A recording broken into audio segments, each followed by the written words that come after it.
मित्रों नमस्कार, अभिवादन आप सभी को। आज सुबह एक दोस्त का मैसेज आया। हमारे यहीं यूट्यूब के दर्शक हैं जिन्होंने मुझे मैसेज किया।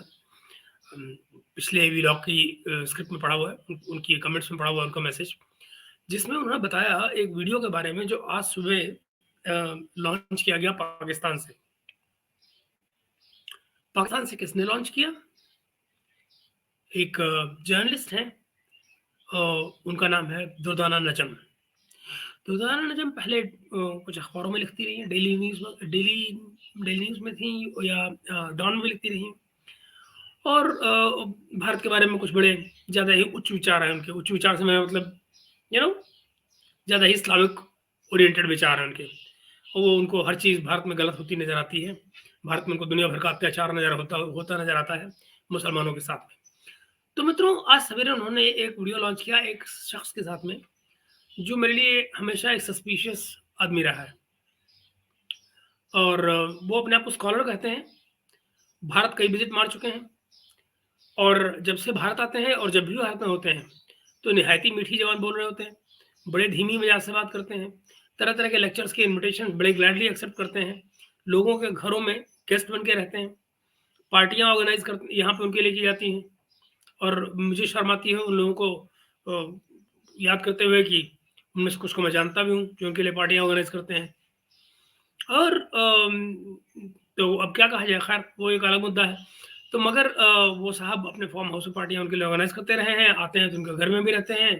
अब वो सब चलता है, खैर उनकी मर्ज़ी, उनका घर, उनकी प्रॉपर्टी। इस देश में डेमोक्रेसी है, स्वतंत्रता है, आज़ादी की, अभिव्यक्ति की, तो वो किसी के होस्ट बनना चाहते हैं तो बन सकते हैं। लेकिन इन पर मुझे शक था, इनकी सोच की वजह से, बैकग्राउंड की वजह से। और यू नो इनके इनका एक माइंडसेट है कि जहाँ स्कॉलरशिप की बात आती है, उनकी स्कॉलरशिप हिस्ट्री तक तो लिमिट होती है, लेकिन जहाँ बात आती है, जहाँ जरा भी रिलीजन का तड़का उनके अंदर आया, तो बस फिर वो, जैसे वो तारक फतेह साहब कहते थे ना, कि हर एक मुस्लिम के अंदर एक छोटा मुसलमान, चाहे वो कितना ही सेकुलर बन जाए, जिंदा रहता है। और यू नेवर नो कि वो छोटा वाला मुसलमान कब जाग जाए, और जब जाग गया तो वो बाकी सब पे हावी पड़ जाता है। उसकी तमाम पर्सनैलिटी पर जो सेकुलरिज्म पेकुलरिज्म जितना भी सिखाया, वो सब एक तरफ, वो छोटे वाला मुसलमान उस सेकुलरिज्म पे भारी पड़ जाएगा, उसकी पर्सनैलिटी में। तो आज मैं ज़रा उसी लाइट में इस इंटरव्यू को, मेरे मित्र के कहने पर, जब उनका मैसेज आया मुझे अपने कमेंट्स में, मैंने देखा।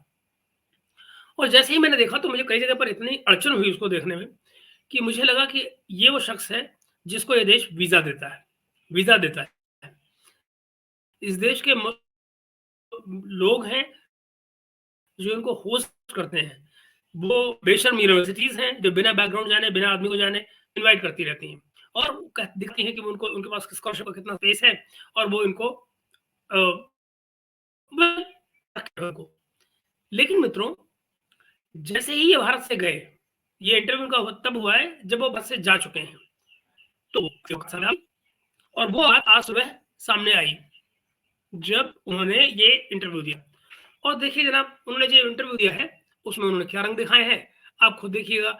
जज क्या कर रहे हैं वो, भारतीय इलेक्शन को और आने वाले रिजल्ट को, ज़ाहिर है यहाँ की रूलिंग पार्टी बीजेपी को, और उनके वोट शेयर एंड दुनिया भर की बातों को। ज़रा देखिए भारतीय राजनीति को किस रंग में देखा जा रहा है इन जनाब की नज़र से, और फिर हम बात करते हैं आगे। तो इस वक्त भारत में, जिसको दुनिया की सबसे बड़ी डेमोक्रेसी कहा जाता है, इलेक्शन हो रहे हैं और इलेक्शन के बारे में भी ये कहा जा रहा है कि शायद ये दुनिया की सबसे बड़ी इलेक्टोरल अंडरटेकिंग है। इसी हवाले से बात करने के लिए आज दावत दी है डॉक्टर इश्तियाक को। अस्सलाम वालेकुम डॉक्टर साहब। डॉक्टर साहब, इलेक्शन ज़ाहिर है पूरे साउथ एशिया में भी, तकरीबन पाकिस्तान में भी हुए हैं, बांग्लादेश में भी हुए और अब इंडिया में भी हुए और दुनिया के और मुल्कों में भी ये साल इलेक्शन।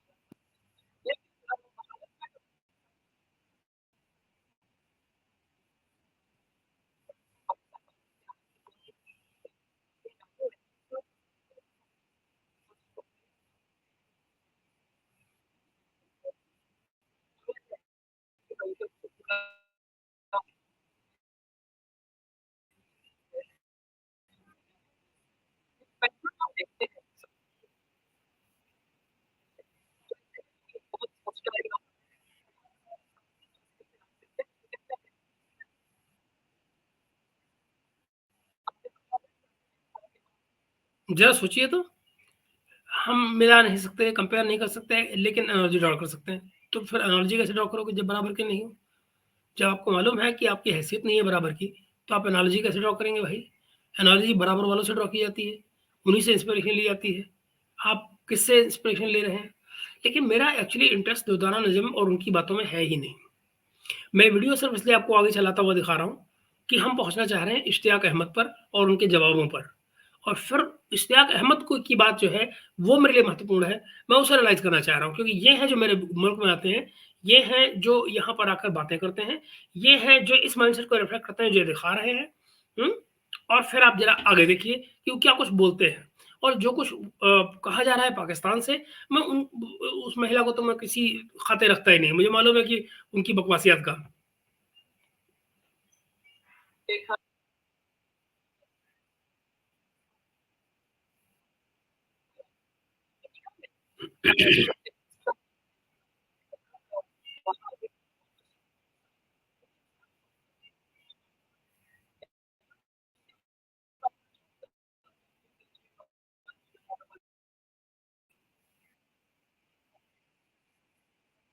ज़रा सुनें तो, पाकिस Kejriwal one of the leading opponents of opposition leader हैं वो। मतलब पूरे हिंदुस्तान की लगभग 30 रियासतों में 1 स्टेट में उनका 2 स्टेट में उनका रूल है। और वो one of the leading opponent leaders हैं, करोड़ों बात। तो ये तो हालत है इनकी, क्या कहा जाए?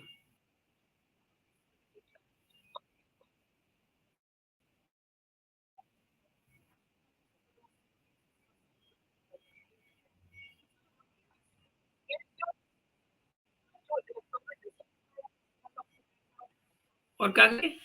किसी तरह से जेल में होना क्या होता है भाई? किसी न किसी तरह से जेल एक लीगल प्रोसेस है, जिसमें आपको कोई प्रोटेक्शन हासिल नहीं है। अगर आप उसमें कल्प्रिट हैं, तो कल्प्रिट हैं। अब केजरीवाल को किसी डॉक्टर ने कहा था कि आप नौ संबंध जो है वो इग्नोर करिए ईडी के। मगर अब कौन समझाए इनको? ये उस पर बात नहीं करेंगे कि उन्होंने क्या किया और क्यों उनको दरअसल जेल जाना पड़ा। वो या कि वो कोऑपरेट नहीं कर रहे थे अपनी, ये सब लोग नहीं बात करेंगे। केस की मेरिट्स पे बात नहीं करेंगे। लेकिन अपोज़िशन लीडर है इसलिए जेल नहीं जाना चाहिए। अपोज़िशन का लीडर अगर मर्डर कर दे तो क्या उसको जेल नहीं जाना चाहिए? मतलब क्या मतलब है कि अगर अपोज़िशन लीडर है और इलेक्शन आ रहा है तो बस उसको छुओ मत। वो राजा बन के सारे में घूमे, वो कुछ ही कर दे। At the end of the day क्या गवर्नमेंट को इसके साथ ग्रैपल करना पड़ेगा इस सिचुएशन के साथ? ये जो इंडिया में अब सिचुएशन है, ये बाकी इलेक्शन से वाक़ई मुख्तलिफ है। और नज़र तो यही आ रहा है कि केजरीवाल को उन पे जो इल्ज़ाम है कि अमेरिकन फंडिंग ये वो, अब पता नहीं वो जेन्युइन कितनी है और कितनी वो एलिगेशन है और क्या उन्होंने कोई खुर्द-बुर्द किया है, that is a matter of investigation. लेकिन एक सिटिंग चीफ मिनिस्टर को इस तरह अ, डिस कुछ भी किया है क्या? That's a news to me. वो बंदा जेल में बैठ के सरकार चला रहा है, इश्तियाक साहब। कौन-सी भेंगी मार रहे हैं आप ये? और भी ऑपोज़िशन के साथ हाई हैंडेडनेस जो है वो इसमें कोई शक नहीं। आप ज़रा सोचिए कि ये कहना क्या चाह रहे हैं? ये कहना ये चाह रहे हैं कि अपोज़िशन का लीडर है, तो वो कुछ भी कर दे, उसके खिलाफ एक्शन नहीं होना चाहिए। स्पेशली अगर वो अपोज़िशन में है और इलेक्शन नज़दीक है, तो आप उसको कुछ नहीं करें, छोड़ दें उसको। वो बस अपनी गुंडागर्दी करे, अपनी दादागिरी करे, अपने ब्लैक के कमाए पैसों को कहीं भी किसी भी एक्शन में लगाए, लोगों को इन्फ्लुएंस करे, दोबारा पावर में आ जाए। इस किस्म की इस किस्म की डेमोक्रेसी इश्तियाक साहब पाकिस्तान में होती है, ना तो स्वीडन में होती है, ना भारत में होती है। हुँ? आगे चलें। कोई शक नहीं है। तो जैसे आपने कहा कि बांग्लादेश के अंदर भी जो ये अपना शेख हसीना की पार्टी है वो जीत तो गई है, लेकिन ऑपोजिशन को उन्होंने भी सप्रेस किया हुआ है। मशहूर थी ना डेमोक्रेसी कि उनकी इलेक्शन कमीशन जो है वो बिल्कुल इंडिपेंडेंट होती है। वो शायद अब नहीं है ऐसे सिचुएशन में। शायद उन्होंने पाकिस्तान को देख के और बाकी इर्द-गिर्द के लोगों को देख के जो नेगेटिव है ना एक्सपीरियंसेस, उसको अपना हिस्सा बना लिया बीजेपी ने, ठीक है। मेरे ख्याल से मुझे 77 में उन्होंने इलेक्शन में रिगिंग करवाई थी। अगर वो ना भी करवाते तो लगता था कि वो जीत जरूर जाएंगे, लेकिन बीजेपी देखने में तो कह रही है 400 से ज्यादा सीटें लेंगे, लेकिन इसमें एक डर भी होता है, क्योंकि यू नेवर नो कि वोटर्स किधर जाएंगे। देखिए एक बात समझने वाली है, बीजेपी जो परसेंटेज ऑफ हिंदू वोट उनको मिलेगा वो बिटवीन 35 टू 37 39 तक ही होगा। अच्छा। हाँ, वजह ये जो लास्ट इलेक्शन भी जो वो जीते हैं, I think it was 38% only. Most Hindus did not vote for the BJP, लेकिन वो देखें, जहां भी ये उन्होंने चुनाव का वोट दिया तरीका वो है, ये स्प्लिट इनकी हो गया। डेमोक्रेसी है, ये इनके कहने के तरीके हैं और इनका नैरेटिव बिल्डिंग के तरीके हैं। मतलब ये क्या ज़रूरी है कि भारत की अगर एक्स परसेंटेज हिंदूज़ की है, मान लीजिए कि उसमें 80% हिंदू रहते हैं, ये हम मान लेते हैं 80% हिंदू रहते हैं। उस 80% हिंदू में वोटिंग हिंदू कितने हैं? ज़रा इनसे पूछिए। जो डो वोटिंग हिंदू है, उसी का तो आप परसेंटेज निकालेंगे। अच्छा चलिए आपने उसका भी निकाल लिया होगा, तो ये क्या ज़रूरी है कि सारे का सारा 100% बीजेपी को ही जाएगा वोट? क्योंकि डेमोक्रेसी तो ये नहीं कहती है ना कि ऐसा होना चाहिए।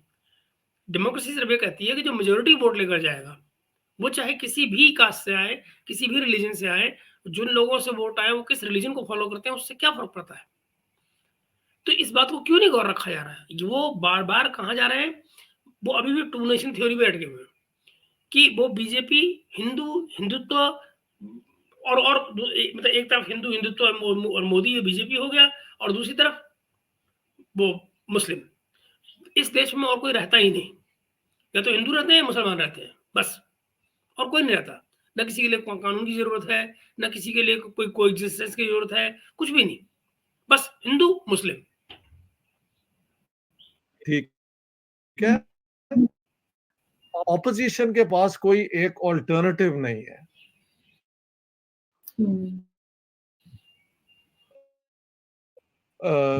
राहुल गांधी को उन्होंने बहुत कामयाब उनकी हुई है सारी लॉन्ग मार्च और ये और वो, लेकिन उनके भी शायद पैसे इन्होंने वो कर लिए हैं अपना जब्त। जरा सुनिए, जबकि सच क्या है? शायद उनके पैसे जब्त कर लिए। मतलब ये बंदा, इसकी खासियत क्या है? हर चीज़ के आगे प्रोबेबिलिटी लगा देता है और उस प्रोबेबिलिटी को फैक्ट की तरह से बयान करता है। पूरे का पूरा नैरेटिव उस एज्यूम्ड फैक्ट के ऊपर बेस्ड होता है और आगे अपना लेक्चर दे रहा होता है। शायद वो कर लिए हैं। इनसे कौन पूछे कि वो सारे पैसे खुले हुए हैं? उनको इलेक्शन कमीशन ने या सॉरी जो जो हमारे यहाँ जो इनकम टैक्स डिपार्टमेंट है उसने कोई पैसे उनके नहीं रोके, कोई अकाउंट्स उनके सीज़ नहीं है और पूरे इलेक्शन के दौरान उनके पैसे के अकाउंट खोले हुए हैं। ये कौन समझाए? मतलब अब आप सोचिए ज़रा, कुछ भी एग्ज़िस्ट नहीं करता है, लेकिन वो मानकर चले कि शायद उनके अकाउंट बंद कर लिए हैं, अब उससे आगे आप थ्योरी शुरू कर दो कि कितना बुरा कर दिया राहुल गांधी के साथ में। और ये नैरेटिव बन रहा है। कहाँ से बन रहा है? पाकिस्तान से बन रहा है। इमेजिन करो, अब भारत के इलेक्शन में पाकिस्तान का एनालिसिस काम आएगा। पाकिस्तानियों को हमसे शिकायत क्या थी इस बार कि जब उनका 8 फरवरी का इलेक्शन हुआ, तो भारत में कोई बात ही नहीं कर रहा था। भारत में कोई पाकिस्तान के इलेक्शन पर बात ही नहीं कर रहा था। भारत पाकिस्तान में जो इलेक्शन हुआ और उसके रिजल्ट आए तो पाकिस्तान में भारत में कोई बात ही नहीं कर रहा था। लोग हँस रहे थे आराम से, क्या इलेक्शन, क्या बिना इलेक्शन, सबको पता है, आसिम मुनीर लेके आ रहे हैं गवर्नमेंट, तो बात खत्म हो गई। तो हमें तो पता है तुम्हारी सच्चाई का। तुमको लल्लू जब पता ही नहीं डेमोक्रेसी क्या होती है, तो तुम क्यों इतनी टेंशन ले रहे हो? और बाय द वे, भारतीय इलेक्शन के बारे में बात कौन करेगा? इश्तियाक अहमद। कौन है भाई? ये कोई हिंदुस्तानी है? कोई हिंदुस्तानी इलेक्शन पे काम करने वाले हैं? कोई सिफोलॉजिस्ट हैं? कौन है? आप हिस्ट्री के कोई आदमी हैं जिन्होंने जो, और पाकिस्तानी है ऊपर से, आपकी एक बैगेज है, रिलीजियस बैगेज जो आप लिए घूम रहे हैं, और उस बैकग्राउंड में आप लिख के आ रहे हैं इंडिया पाकिस्तान के डिवीजन की हिस्ट्री या पाकिस्तान की हिस्ट्री। कमेंट आप कहाँ कर रहे हैं? इंडिया के इलेक्शन पे, जो आपका एरिया ही नहीं है, सिवाय इसके कि आप भारत आए और भारतीयों की रोटियों पर खा के चले गए और अब उसी थाली में छेद कर रहे हैं बैठे हुए। जरा देखिए। जी हाँ जी, तो ये नया टैक्टिक है बीजेपी का, जो शायद अब उनकी अगर वो इतने कॉन्फिडेंट हो तो मतलब लॉ अपना काम न करे। अपोजिशन में आप हैं, आप मर्डर करिए, और अगर आपने जो है वो आपको कोई पकड़ ले, पुलिस पकड़ ले, तो आप क्या कहेंगे? ये तो मेरा पॉलिटिकल विक्टिमाइजेशन हो रहा है। क्यों? क्योंकि इलेक्शन नज़दीक खड़ा है, मैं अपनी पार्टी का स्टार प्रचारक हूँ, मुझे बाहर होना चाहिए। और अगर आप नहीं करें तो कहेंगे ये तो ज्यादती हो रही है बेचारे के साथ में।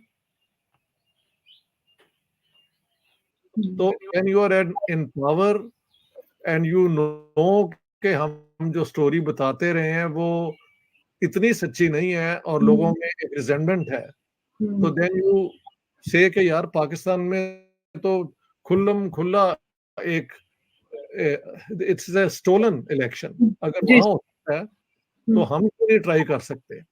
मतलब तो एक्यूज कर दिया उन्होंने भारत में रूलिंग सरकार को, इलेक्शन कमीशन को, सबको उन्होंने एक सांस में एक्यूज कर दिया कि भाई अगर पाकिस्तान में होता है तो यहाँ के लोगों ने सोचा कि यार ये लोग इलेक्शन चुरा सकते हैं तो हम क्यों नहीं चुरा सकते, चलो हम भी इलेक्शन चुराते हैं।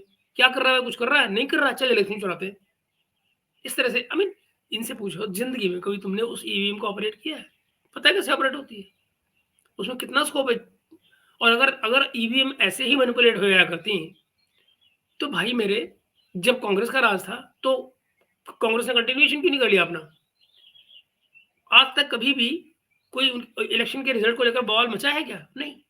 ये मचवाएंगे ऐसी भाषा बोल के।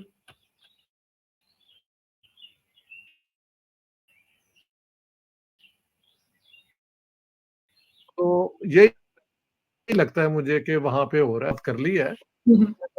मुझे लगता है कि बीजेपी शायद अब भी जीत जाएगी। जो सीरियस लोग हैं वो तो यही कह रहे हैं,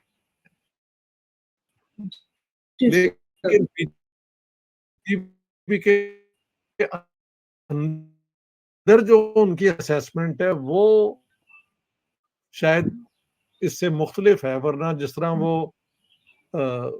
ऑपोजिशन को पकड़ते हैं, क्योंकि इंडिया में उनकी जो जवाहरलाल नेहरू के दौर में इलेक्शन इतने फेयर और फ्री थे कि महज वेस्ट में इतने नहीं होते, लेकिन वो सारा ये जवाहरलाल, मतलब एक तो ये जवाहरलाल नेहरू पीछे नहीं छोड़ते। ये ना भाई, जवाहरलाल नेहरू हमारे पहले प्रधानमंत्री थे। उनको जितना कुछ हमारे साथ किया जा सकता था हमने उनके साथ किया, उन्होंने हमारे साथ किया, बात खत्म हुई।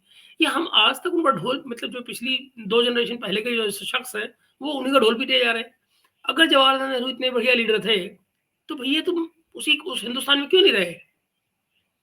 किसने रोका था तुमको? तब तो आपको डिवीज़न चाहिए था। उसी नेहरू से जिसकी आप तारीफ़ कर रहे हैं, आपने तो उससे डिवीज़न लिया था भई।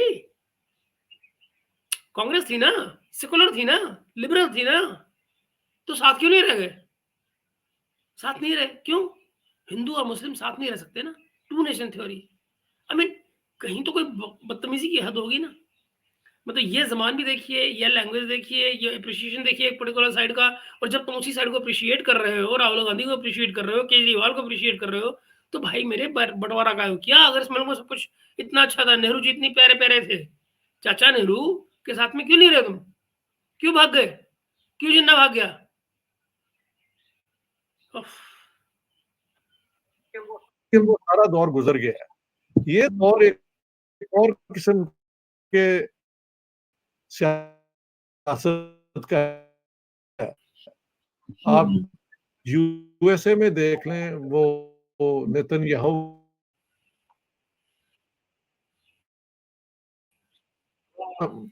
एक ये ओपन, वो मानते ही नहीं है बंदा। तो ये एक ट्रेंड जो चला है ना, वो ये जो है अब जो देखें नहीं, इस तरह से कोई पूछे, अगर ट्रंप नहीं मानते हैं डेमोक्रेसी को, तो इनसे कोई ये समझाए मुझे, तुरंत सारे के सारे सर्वे जो हैं, वो ये क्यों कह रहे हैं कि ट्रंप वापस आ रहा है? और अगर ट्रंप आ ही रहा है, और अगर आता है, तो क्या ये वहाँ की पॉपुलेशन की चॉइस नहीं होगी? और अगर ये उनके पॉपुलेशन की चॉइस है, जैसे कि हमारे यहाँ पर हमारी पॉपुलेशन की चॉइस है कि हम किसको प्राइम मिनिस्टर बनाते हैं या पावर में लाते हैं, तो भाई साहब आपकी क्या परेशानी? आप क्यों ये बात कहेंगे कि ये गलत हो रहा है या ये सही हो रहा है? क्योंकि गलत और सही यहाँ पर क्या हो रहा है, इसको कहने के ज़िम्मेदार आप तब होते, अगर आप हमारे साथ रहे होते। हम तो पहले दिन से काफ़िर ही थे ना, हिंदू-मुसलमान तो साथ रहते ही नहीं, हम तो काफ़िर हैं, है ना? रिवायती हरीफ हैं, है कि नहीं? बनिया मुल्क है, यही तो एडजेक्टिव मिलते हैं हमको। हमारे देश को विशेषण क्या मिलते हैं पाकिस्तान से? यही तो मिलते हैं। तो अब परेशानी इनको क्या हो रही है? और उन्होंने ये जो शुरुआत किया सेशन की, वो क्या कह रहे हैं कि अच्छा कि आपने पूछ लिया, मैं अपना माइंड नहीं बोल पाया था। दैट मीन्स कि जब while he was in India, he could not speak his mind out. कैसे बोलते? एक तो हिंदुस्तानियों से घिरे हुए थे, दूसरी पार्टियाँ चल रही थी, हर जगह दावतें बंद हो जाती अगर बोलते तो। तो वो अपना माइंड जो बोलने का था, वो उन्होंने नहीं बोला। अब घर पहुँच गए स्वीडन, तो बोल रहे हैं। डेमोक्रेसी का मकसद तो ये है कि लोगों की राय के मुताबिक हुकूमत हो। लेकिन अगर कॉर्पोरेट सेक्टर ही मीडिया को भी कंट्रोल कर रहा है, हाँ जी, जैसे इंडिया के अंदर है, पाकिस्तान की तो स्टोरी हम जानते ही हैं। हाँ जी, जी सर। तो वहाँ पे कोई इंडिपेंडेंट अब ऐसा हिंदू न्यूज़पेपर शायद अब है, बाकी डायरेक्टली आप जरा इनडायरेक्टली गौर कीजिए, ये हर बात पर जब भी कोई फैक्ट नैरेट करना होता है, तो फैक्ट ना बोलने के बजाय, फैक्ट बोलने के बजाय आगे शायद लगा देते हैं। ये बड़ी क्लियर, ये बड़ा क्लियर मेथड है बात करने का, कि हर जगह जहाँ फैक्ट लगाना हो, तो फैक्ट ना बोल के शायद हिंदू अखबार हो, मतलब देखा न पढ़ा। इस जुमले से आप क्या अंदाज़ा लगाते हैं कि भाई साहब ने ना हिंदू अखबार पढ़ा, ना हिंदू अखबार देखा है, और देखा भी हो, पढ़ा भी हो, तो कम से कम उनके सेंटेंस से ज़ाहिर नहीं हो रहा है, क्योंकि वो शायद वहाँ पे वो शायद लगा रहे हैं। तो बेसिकली है क्या, उनको वो अखबार इंडिपेंडेंट नज़र आ रहा है जो एंटी एस्टेब्लिशमेंट हो, बाकी सब प्रो एस्टेब्लिशमेंट है। सच और झूठ की गुंजाइश नहीं है, प्रो और एंटी एस्टेब्लिशमेंट की गुंजाइश बता रहे हैं। वो बीजेपी के पास इतना पैसा है, अडानी, वो बाकी जितने अब ये जो है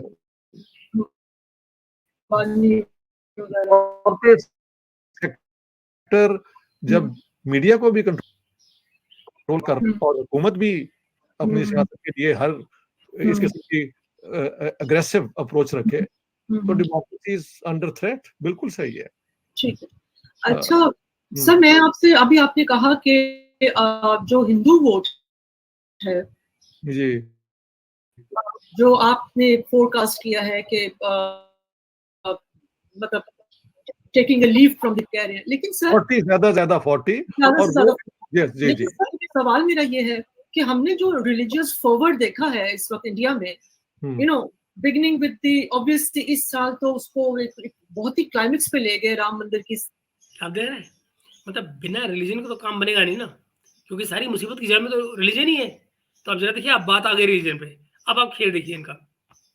वजह से, और फिर हमने नरेंद्र मोदी को खुद देखा कि किस तरह से वो पानी के नीचे तक गए इबादत करने के लिए।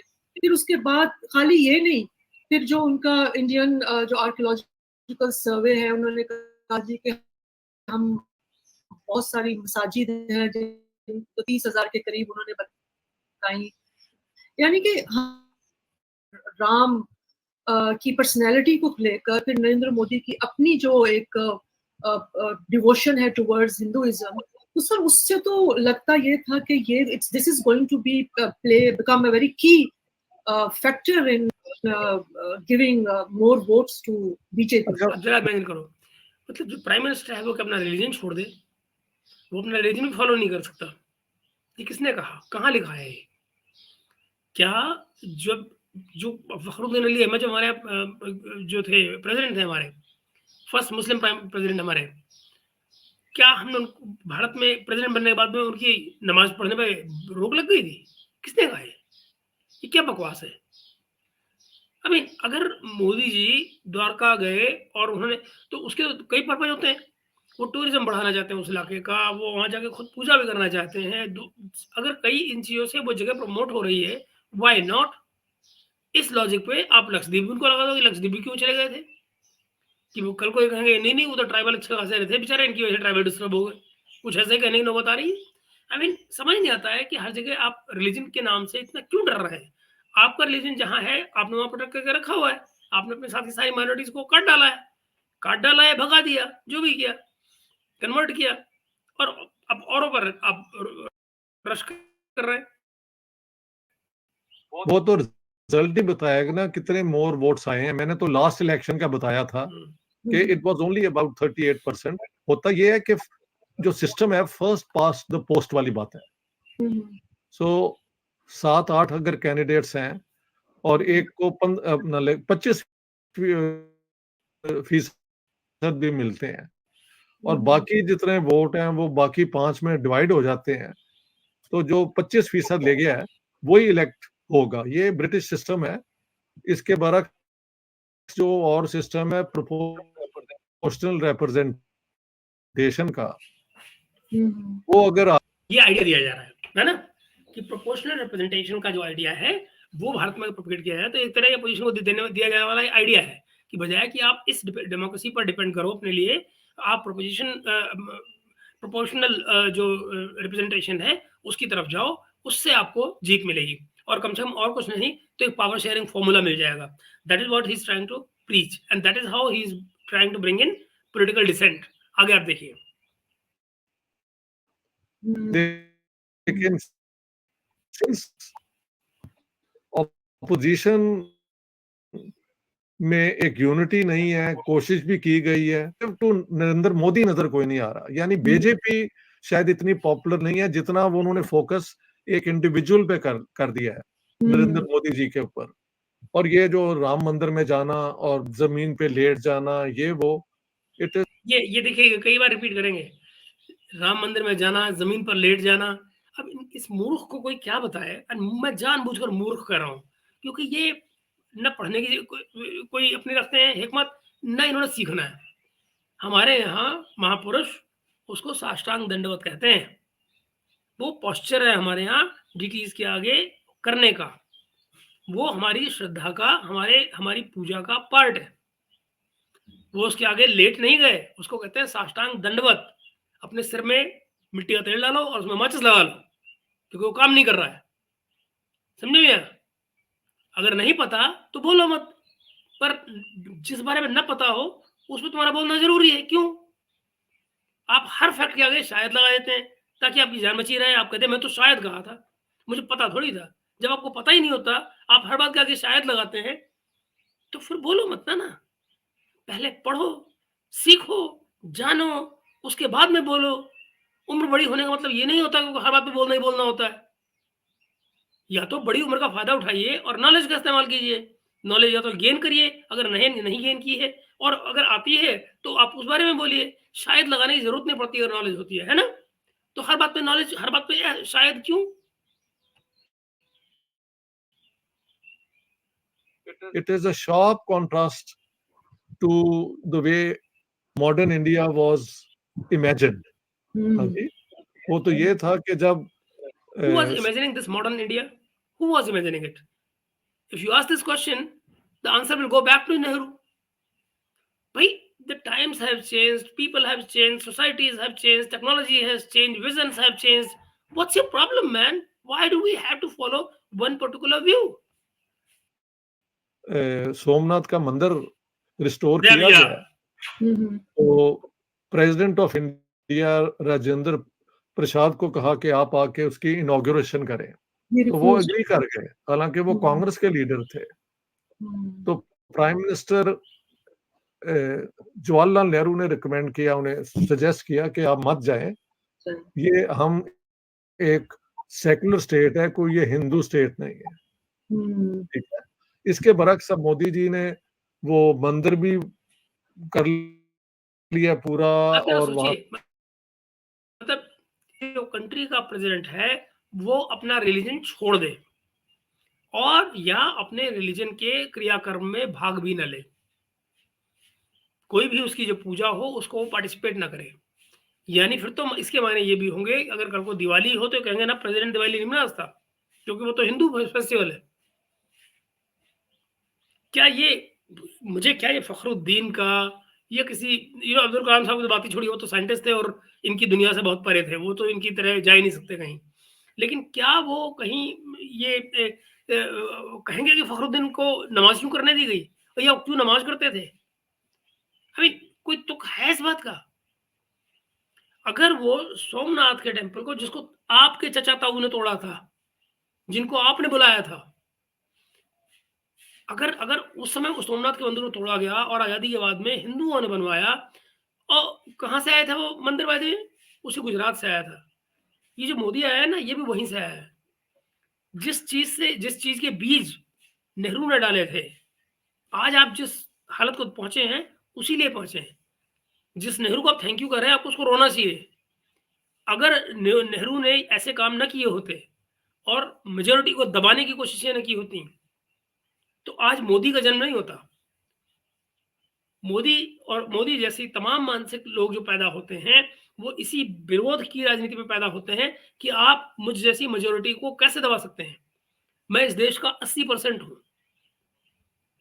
मुझे हिंदू राष्ट्र बनाने की ज़रूरत नहीं है, क्योंकि मैं बना-बनाया हिंदू राष्ट्र हूँ, पहले दिन से।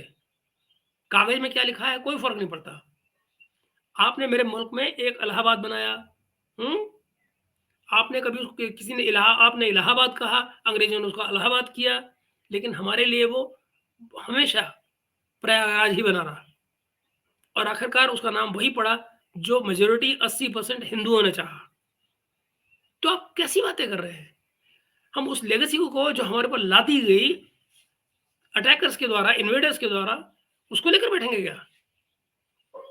और हमको डॉक्टर राजेंद्र प्रसाद, ये शर्मनाक है।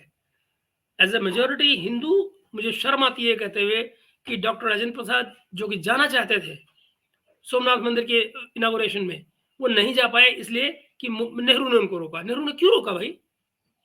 हू was Nehru to get into the picture? और वहाँ पे अभी जाके लेट लूट भी गए थे। लेकिन बात है, मैंने ये है वो थाली में छेद करने वाले लोग। ये उसी इलाहाबाद यूनिवर्सिटी में जाकर अभी बोल कर आए हैं, लेक्चर देकर। अब ये पहुँच गए अपने दड़बे में वापस, जो इनको स्टॉकहोम में मिला हुआ है। मुझे शर्म आती है अपने देश की सरकार पर कि इन कार्टूनों को हम क्यों देते हैं इतनी जगह कि ये हमारे मुल्क में आकर खाएँ-पिएँ और फिर हमारे मुल्क का क्रिटिसिज़्म करें बैठकर। आलोचना बुरी नहीं है, क्रिटिसिज़्म बुरी नहीं है, आत्ममंथन हम खुद भी कर सकते हैं और करते हैं। पर ये जो कर रहे हैं, ये क्या है? ये ना तो आत्ममंथन में आता है, ना कहीं क्रिटिसिज़्म में आता है, ना ही क्रिटिकल थिंकिंग है। बात है, मैंने जो मेरे बड़े और जो बेसिकली मैं समझता हूँ सेक्युलर ज़ेन रखते भी हैं, अभी तक रखते हैं। वो भी जय श्री राम मंदिर बनने के बाद एक फ़ील कर रहे थे, क्योंकि एक हिंदुओं में एक सेंस तो है ना कि हमारे साथ ज़्यादती हुई है, मुसलमानों के दौर में, ये वो। तो वो लोगों की कमज़ोरी भी बन जाता है, ठीक है? तो इस ये कमज़ोरी कैसे हो गई भई? मतलब मैंने अपने मज़हब को जगह दी अपनी ज़िंदगी में, मैंने उसके बारे में बात की, मैंने उसको स्पेस दिया, मैंने उसकी प्रैक्टिस की, इससे कमज़ोरी कैसे बन गया वो? रिलीजन मेरी ताकत है भाई, मेरी कमज़ोरी नहीं। आप गलत समझ रहे हैं, हमेशा की तरह से।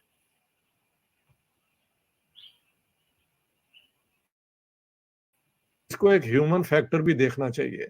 अब इलेक्शन रिज़ल्ट बताएगा कि क्या इससे वोट भी उनका कोई ड्रामेटिकली इंक्रीज़ किया है या नहीं। लेकिन ये सारी जो स्ट्रैटेजी बनाई गई है, वो इस वोट को इंक्रीज़ करने के लिए ही है। जी तो सर, दैट्स सही व्हाट आई बात am trying to explain you. है। क्योंकि हिंदू वोट के अंदर पूरा साउथ इंडिया का अपना एक पैटर्न है। जी, जी। चंद स्टेट्स हैं जो हमेशा बीजेपी के साथ होती हैं। हुँ, हुँ। बिहार हो गई और यूपी इज़ वेरी लार्ज, बड़ी बिग स्टेट है। हुँ, हुँ, शायद हुँ, राजस्थान भी उनके साथ हो, लेकिन पंजाब नहीं होगा मेरे ख्याल से। हुँ। और दिल्ली के अंदर भी इनको साउथ में भी कर्नाटका के अंदर इनके साथ लोग नहीं होंगे। तो अभी देखने की ज़रूरत है कि रिज़ल्ट क्या शो करता है। हुँ। लेकिन मेरी बात आप नोट कर लें ठीक कि है जो सर। भी वोट होगा वो 40 के इर्द-गिर्द ही होगा। They hmm, may even get more seats, but Hindu vote जिसको ये सारा कुछ किया जा रहा है मोबिलाइज़ करने के लिए, हुँ, वो मेरा नहीं ख्याल कि मेजॉरिटी के तौर पे बीजेपी को सपोर्ट करेंगे। मगर हुँ, यू नेवर नो, क्योंकि इलेक्शन की ब्यूटी तो यही है ना कि यू हैव टू वेट। अलबत्ता ये अभी तक शायद इल्ज़ाम नहीं लग रहा कि जिस तरह पाकिस्तान में वो जो लोग वोट देते हैं उनको ही उल्टा-पुल्टा करके तो अपनी पसंद का रिज़ल्ट वहां तक नहीं बीजेपी शायद जाएगी, जी, जी सर। लेकिन ऑपोजिशन को पकड़ लेना, अंदर कर देना, वो तो सारों को नजर आ रहा है। नज़र आ रहा है। जी, जी। अच्छा सर, अब ज़रा सोचिए, मतलब अपोज़िशन को पकड़ा जा रहा है, अपोज़िशन को अंदर किया जा रहा है, एज़ इफ सारे के सारे केसेस फेक हैं।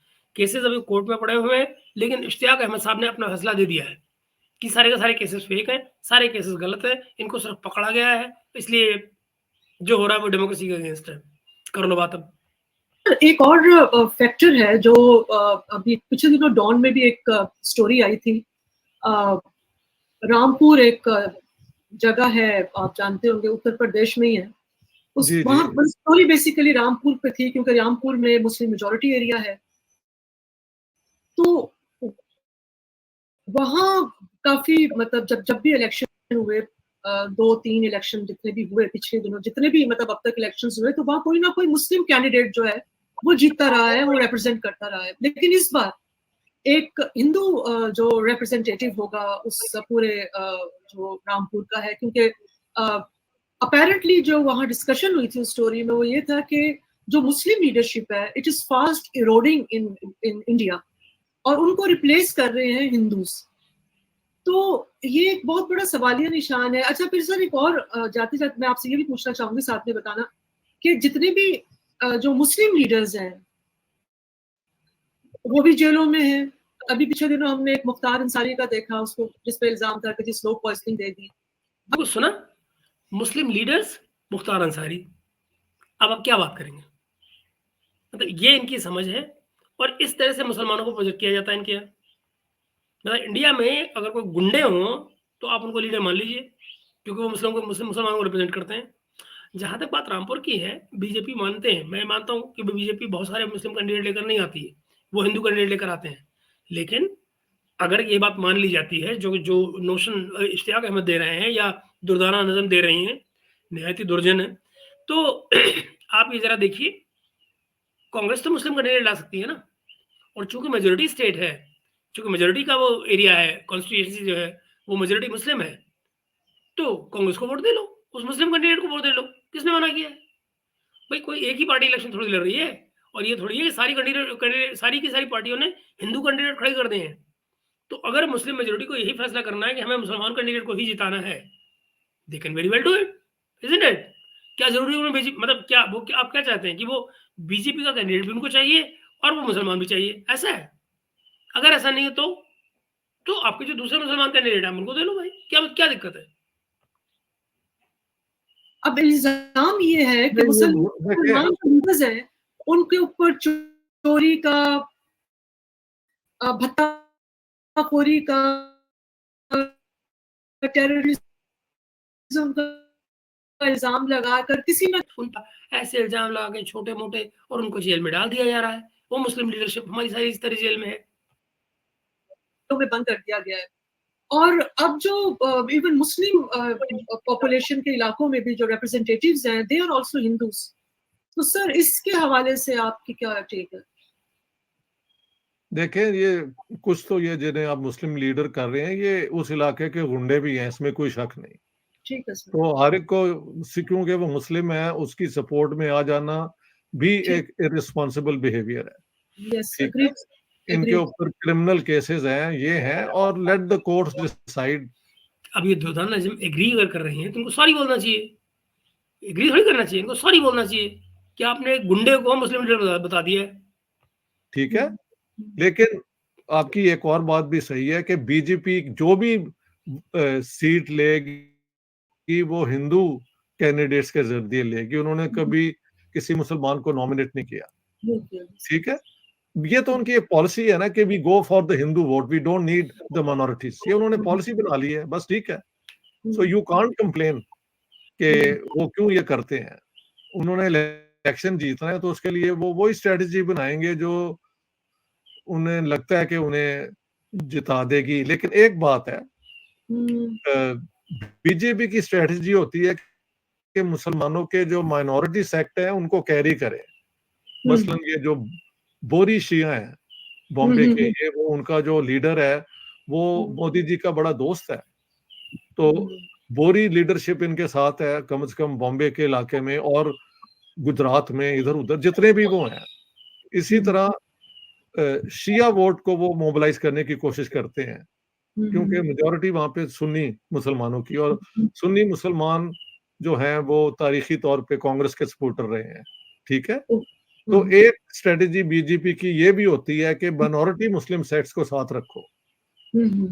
जो एक दो उन्होंने मिनिस्टर भी पहली गवर्नमेंट में जो आए थे वो शिया बैकग्राउंड के थे, मुख्तार अहमद नकवी और ये और वो, ठीक है।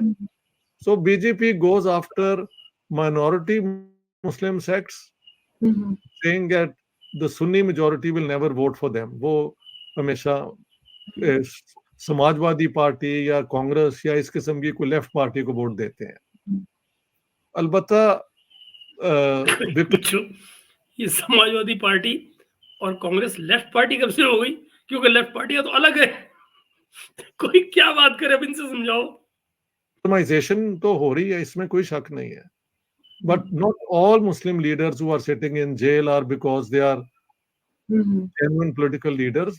उनमें गुंडागर्दी, बदमाशी, वो वाले चार्जेस भी हैं। और क्योंकि मैं वहां से होके आया हूँ, तो वो मैंने सीरियसली उनको लोगों से पूछा है और कंफर्म भी हुआ है इस बात का। ठीक है। अच्छा सर, आपने माइनॉरिटीज की बात की और आपने ये भी कहा, ये मेरा आखिरी सवाल है सर आपसे, कि भाई माइनॉरिटीज की उनको ऐसे जरूरत नहीं है क्योंकि उनका एक एजेंडा ही इस तरह से है कि इसी तरह से उन्होंने रूल करना है, इसी तरह से उन्होंने वोट जो है वो लेना है। लेकिन हैविंग सेड सर दिस के, लेकिन उसके बावजूद माइनॉरिटी जो है वो एक हकीकत तो है ना वहाँ। अब मणिपुर को ही आप ले लें, मणिपुर बड़े अरसे से वहाँ एक हॉटबेड है, एक वहाँ पहले भी जो है वो हंगामे होते रहे हैं और वो माइनॉरिटीज को लेकर ही होते रहे हैं, और अभी दोबारा वायलेंस हुआ है, इलेक्शन के दौरान भी हुआ है। तो ये अगर आप अभी भी सर, कुछ हमारी वीडियोस भी अभी सामने आई हैं, उसमें एक अजीब पैटर्न देखने को मिला है कि मुसलमानों जो है, जिनको वो कह रहे थे जय श्री राम, तो मुसलमान कह रहे नहीं अल्लाह अकबर बोलो। तो सर ये अगर आप माइनॉरिटीज को इस तरह से दबाएंगे या इस तरह से उनको लिफ्ट नहीं कराएंगे, अगर फ्रेंडली तरीके से बात करें, तो ये कोई बहुत एक मजीद एक नई एडिशनल प्रॉब्लम के तौर पर नहीं सामने आएगा? इतनी बड़ी बिल्कुल आएगा। मैंने हिंदुस्तान में होते हुए बाहर जहां जहां मुझसे पूछा गया, जाहिर है वहां होते हुए तो इलेक्शन पे मैं नहीं था बोल सकता जी। देखा, वहां होते हुए तो मैं इलेक्शन पे नहीं बोल सकता। पार्टी बंद हो जाती ना, खाने बंद हो जाते, डिनर बंद हो जाते, इनविटेशन बंद हो जाते, है ना। तो इसलिए वो नहीं बोले वहां पे। अपना काम निकालो, काफिलों को जेब से माल निकालो, ट्रेवल करो, उसके बाद में देखा जाएगा। ठीक वही पुराना रवैया है। काफिलों से काम कराओ, काफिलों को इस्तेमाल करो, उसके बाद अपने घर पहुंच जाओ, फिर वो बोलो जो अब बोल रहे। मैंने कहा ये देख लो, इफ यू एम्यूलेट पाकिस्तान, यानी पाकिस्तान के तजर्बे को अगर फॉलो करना शुरू कर दोगे तो हिंदुस्तान का भी सत्यानाश कर दोगे। समझ गए आप? क्योंकि ये रिलीजियस कार्ड तो जिन्होंने प्ले किया और मुल्क हिंदुस्तान को तोड़ा, मुसलमानों के भी टुकड़े कर दिए। तो अब बीजेपी कहती है कि अगर ये वोट से पूरा मुल्क टूट सकता है तो हम इलेक्शन क्यों नहीं जीत सकते उसी स्ट्रेटेजी से। ये कब हुआ? और जो डिवीजन ऑफ जो वोट है, वो तो जहां मल्टी पार्टी सोसाइटीज होती हैं, मल्टी पार्टी पॉलिटिकल सिस्टम होता है, वहां वोट का डिवीजन तो होता ही है। लोग डिफरेंट आइडियोलॉजी लेकर अपनी पॉलिटिकल पार्टी की आते हैं और उनका वोट का उसी तरह से डिवीजन होता है पॉपुलेशन में। अब इसमें आप ये लेने लग गए कि नहीं साहब प्रोपोर्शनल रिप्रेजेंटेशन लेकर आइए, और ये भाई वो आप स्वीडन में रखिए ना उसको, आप उसको स्वीडन में रखिए। भारत की डेमोक्रेसी जैसी है वो आपकी रिकमेंडेशन से नहीं बनी है, और इसी डेमोक्रेसी को आपके चचा जान अमेरिका वाले वो मदर ऑफ ऑल डेमोक्रेसीज कह रहे हैं पिछले हफ्ते, मदर ऑफ ऑल डेमोक्रेसीज। तो आपकी रिकमेंडेशन नहीं चाहिए sir, thank you but no thank you, अपने पास रखो, कोई जरूरत नहीं है, बचा के रखो, और देनी है तो पूनी मैडम को दो पाकिस्तान में, कहे को उसको हिंदुस्तान के नाम पे बेच रहे हो। उनकी स्ट्रेटजी बड़ी सिनिकल भी है मगर वेरी रियलिस्टिक एज वेल, कि अगर एक मजहब के कार्ड को खेल के आप एक पूरी आजादी की मूवमेंट को सैबोटाज कर देते हैं और उसको तोड़ के एक अलग मुल्क बनवा लेते हैं, तो हम इलेक्शन क्यों नहीं जीत सकते भाई? हमें का वो क्या कहते हैं, पागल कुत्ते ने काटा है कि हम वो मुझे कुछ हमारे हिंदू दोस्तों ने कहा, and I think it's very funny, कि हुँ, पाकिस्तानी चाहते हैं कि इंडिया जो है वो गांधी जी को फॉलो करे, हुँ, लेकिन ये खुद हाफिज सईद और वो मसूद, वो कौन है मौलवी, अज़हर। हाँ, उनके वो क्या कहते हैं, फॉलो करना गज़वे चाहते हैं। हाँ, गज़वे हिंद के सपोर्टर हैं। हुँ, और ये I think is very funny but it's also true. यानी हुँ, आप और मैं जो बातें कर रहे हैं, हम हमारा सबकॉन्शियसली ये है कि जी गांधी जी की अप्रोच क्यों नहीं अब इंडिया में है। हुँ, लेकिन अब ये देखें पाकिस्तान की अप्रोच सियासत हुँ, में तो यही है ना कि गज़वे हिंद हमने करना है, और तो वो कहते हैं हम गांधी को फॉलो करें, तुम इन टेररिस्टों को फॉलो करो जो गज़वा हिंद कराना चाहते हैं। तो हुँ, ये अजीब बात है। Hmm, so I think we have to understand कि बीजेपी के राइज में हुँ, हुँ, पाकिस्तान की जो अफ़गान जिहाद के बाद टेररिज्म एक्सपोर्ट करने की जो सियासत है ना, उसने बीजेपी को बहुत हिंदुओं में फ़ियर क्रिएट कर सके वो, कि देखें हुँ, ये तो हमें तबाह कर देंगे। बी यस, ये जो चले गए थे, ये यानी ये सारे लोगों को कोई अक्ल नहीं है कि hmm, you can't terrorize a state to hmm, do things according to your own will. ये हुँ, कहाँ होता है दुनिया के अंदर? ये चाहे कहीं नहीं होता हो इश्तियाक साहब, लेकिन जो आप कह रहे हैं, वो भी दरअसल कभी नहीं होना चाहिए था। यानी कि जो नेहरू जी कर गए, जो सोमनाथ के मंदिर पे जाने के लिए मना करते थे राजेंद्र नाथ को, जो सेकुलरिज़्म की परिभाषा ही गलत लिखते थे, वो भी तो गलत है ना, वो भी तो नहीं होना चाहिए था। ख़ैर, मैं इस बातचीत को दोस्तों यहाँ पर विराम देता हूँ, ख़त्म करता हूँ, क्योंकि मुझे लगता है कि हम अपना इनसे जो जूस निकालना था वो निकाल चुके। और मैं आपको बताऊँ, ज़रा गौर कीजिएगा कि और इस सारी बातचीत पर, और देखिएगा कि कहाँ पर हम किन लोगों को अपने देश में बुलाकर उनसे उनको स्पेस देकर दरअसल अपने ही खिलाफ कैसे-कैसे नैरेटिव बनवा रहे हैं। आपके कमेंट्स का इंतज़ार रहेगा दोस्तों, और मेरी दरख्वास्त होगी आपसे कि इस वीडियो को देखिएगा, लाइक करिएगा, शेयर करिएगा अगर आपको पसंद आए, और अगर आपने चैनल सब्सक्राइब नहीं किया है, तो सब्सक्राइब भी ज़रूर करिएगा। तब तक के लिए कि हम अगली वीडियो में मिलें, आशा